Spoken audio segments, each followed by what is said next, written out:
মানুষের নিজের কি আছে? কথাগুলো একটু কঠিন, কিন্তু তারপরও শুনুন। মানুষের জন্ম আরেকজন দিয়েছে,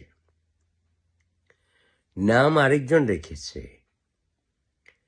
শিক্ষা অন্য কেউ দিয়েছে, রোজগারও অন্যজন দিয়েছে, আর ইজ্জত সেটাও অন্য মানুষ দিয়েছে।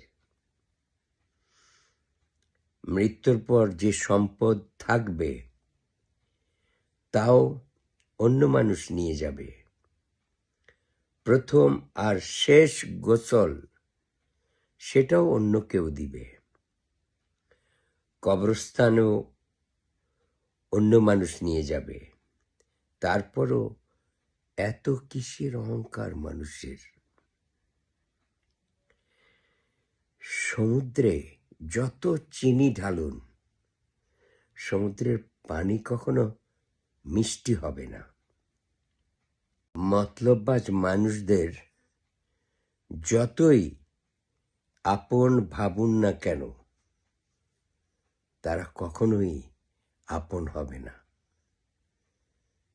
আমার এই কথাই যদি সহমত পোষণ করেন, তাহলে